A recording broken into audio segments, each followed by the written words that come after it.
Bonjour mes amis, j'espère que vous allez bien. Bienvenue sur cette chaîne d'accompagnement de la famille et de l'éducation des enfants. Ici, nous pensons que si chaque parent éduque bien son enfant, c'est toute la société qui gagne. C'est ce que vous pensez aussi? Alors vous êtes les bienvenus à la maison. Je suis la coach Micheline Samel, coach parentale certifiée et accompagnatrice psychologique. Mon rôle, c'est de vous donner des trucs et astuces qui marchent pour que ensemble nos enfants soient bien éduqués.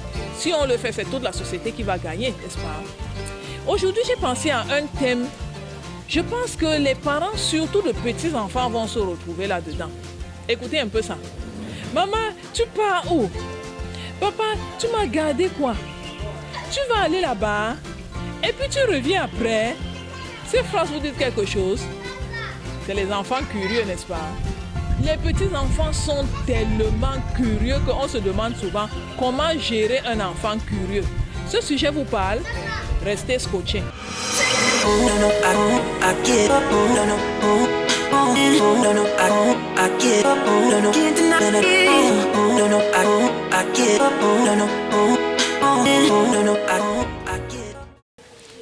Mes amis, lorsque l'enfant grandit, il traverse les phases de vie, il traverse les phases de croissance et chaque phase est accompagnée de certains agissements propres à cette phase-là.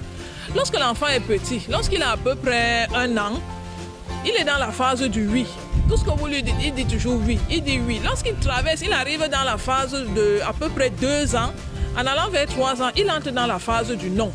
Vous avez déjà remarqué, tout ce que vous lui dites, il répond toujours non. Il ne veut pas partir, il dit non. Même les choses simples, il répond toujours non.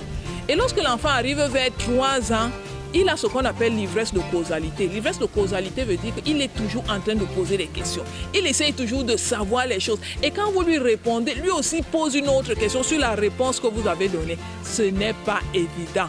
Tous les parents qui ont déjà vécu ça, je vous assure que ça fatigue. Et si vous n'êtes pas fort, vous allez vous retrouver en train de dire « Ah, laisse-moi tranquille, va là-bas, tu vas venir après, et ainsi de suite. » Ce n'est pas évident. Comment gérer les enfants curieux? Malheureusement ou heureusement, ça dépend. Lorsque l'enfant grandit, il devient de plus en plus curieux parce qu'il est conscient de son environnement. Qu'est-ce qu'il faut faire pour gérer un enfant curieux? C'est de ça que nous allons parler aujourd'hui.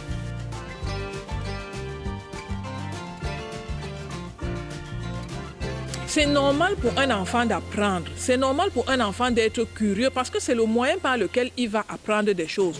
Votre enfant connaît déjà son nom. Comment il a connu son nom? Il a été curieux de savoir comment il s'appelle, n'est-ce pas?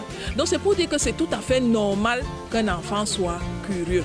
Maintenant, comment gérer la curiosité de l'enfant? C'est là où ça va nous intéresser. La première chose qu'il faut savoir, c'est que lorsque vous avez un enfant curieux, vous devez être content. C'est une chance en réalité pour vous parce qu'il a un esprit ouvert. Lorsque l'enfant ouvre son esprit, il veut savoir, mais c'est une opportunité pour vous d'y mettre des choses. C'est une opportunité pour vous de le bâtir. C'est une opportunité pour vous de bâtir son expérience.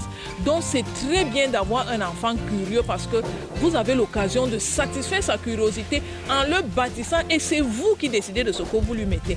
C'est vrai, avec le temps, c'est certain, l'enfant va apprendre d'autres choses, d'autres personnes. Mais vous avez la primeur parce que c'est vous qui mettez les fondations de sa vie. Permettez-moi de vous offrir un cadeau spécial. Je l'ai conçu avec mon cœur, spécialement pour vous. C'est un e-book. Son thème, comment amener son enfant à obéir sans crier. Mes amis, vous avez du mal à vous faire obéir sans que les enfants ne vous mettent hors de vous. Cliquez au bas de cette vidéo. Le lien que vous allez voir va vous donner accès à ce livre et ça va beaucoup vous aider. Okay. La deuxième chose que vous devez savoir, c'est que vous devez avoir des valeurs que vous allez transmettre à votre enfant. Qu'est-ce que vous voulez que votre enfant sache? Qu'est-ce que vous voulez que votre enfant devienne? Et comment va-t-il le devenir? C'est dans la première enfance que vous allez installer ces automatismes en votre enfant. Donc réfléchissez bien au genre de réponse que vous donnez à votre enfant. Vous savez, on dit souvent qu'il n'y a pas de vérité universelle. C'est vrai, c'est un débat philosophique. On n'a pas l'intention de l'ouvrir ici. Mais ce que je veux dire, c'est que concernant vos enfants, sachez comment doser la quantité de vérité que vous leur donnez. Est-ce que vous comprenez un peu? Il y a des questions, disons, un enfant demande par exemple comment il est né. Disons que si l'enfant a 2 ans et il vous demande comment est-ce qu'il est né. Est-ce que vraiment vous pensez qu'il faut comprendre le processus de la conception? il a très peu de chances de comprendre ça, n'est-ce pas? Il faudra trouver maintenant des termes simples pour lui dire comment il est né, évidemment. Vous allez choisir de ne pas lui dire que vous l'avez acheté à l'hôpital ou que vous l'avez acheté dans un supermarché. C'est pour ça que je dis qu'il faut savoir doser la quantité et la qualité de vérité que vous allez donner à l'enfant. Au fur et à mesure qu'il va grandir, vous pouvez satisfaire la curiosité de votre enfant par les paroles, par les explications que vous lui donnez. Mais s'il vous plaît, sachez que vous pouvez satisfaire la curiosité de votre enfant par les exercices que vous lui donnez, par les objets que vous lui mettez en main. Vous savez, on ne satisfait pas la curiosité de l'enfant juste en lui donnant des informations, mais en lui permettant par lui-même de découvrir les choses. Si l'enfant est encore petit, peut-être vous pouvez prendre les petits rectangles colorés, vous lui donnez.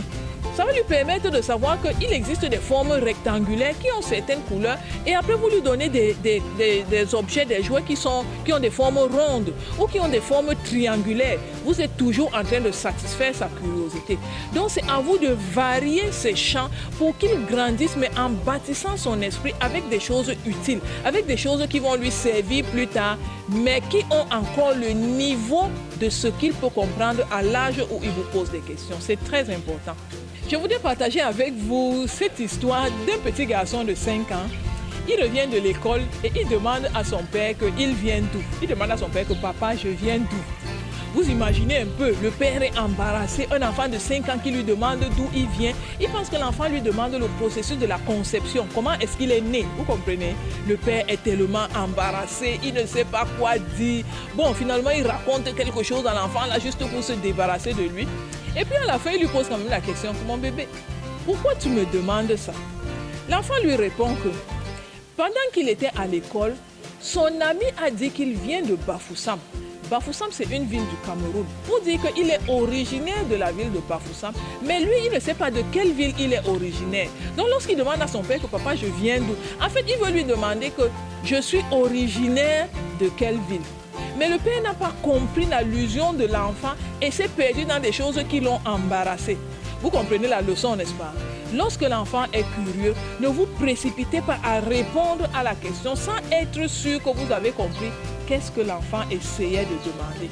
Ce que vous devez savoir, en plus, c'est que c'est votre devoir, c'est votre responsabilité de satisfaire la curiosité de votre enfant, mais pas à tout moment. C'est très important. Vous devez satisfaire sa curiosité, mais pas à tout moment. Il y a certains moments où vous devez apprendre à avoir des phrases, des petites phrases pour lui permettre d'attendre, des petites phrases pour gagner du temps. Vous avez compris? Et vous devez tenir compte de son degré d'expérience. Lorsque vous allez répondre à l'enfant, soyez conscient que ce que vous lui dites, c'est ça qu'il va aller répéter ailleurs. J'ai déjà dit dans une autre vidéo que nous les parents, nous sommes les prophètes de nos enfants. Vous le savez déjà. Lorsque vous dites quelque chose à votre enfant, il le prend pour argent comptant. Donc lorsque vous lui donnez la mauvaise information, juste pour qu'il vous quitte aux yeux, comme on dit chez nous au Cameroun, la mauvaise information que vous lui donnez, c'est ça qu'il va garder et c'est ça qu'il va véhiculer auprès de ses amis et il va grandir avec cette information. Donc sachez que c'est en fait un couteau à double tranchant. Lorsque votre enfant vient vous poser une question, soyez conscient que la réponse que vous allez lui donner, lui, il la tient pour vrai et c'est là-dessus qu'il va bâtir le reste de sa vie. Voilà. C'est ce que je voulais partager avec vous aujourd'hui. J'espère que ça vous a apporté quelque chose. Je sais, ce n'est pas évident de gérer un enfant curieux. Surtout même quand ils sont plusieurs, ce n'est pas évident. Mais je pense qu'avec ces quelques astuces, ça va vous permettre de prendre le bon côté de leur curiosité pour justement les bâtir. Voilà. On se voit une autre fois dans la prochaine vidéo. Bye bye.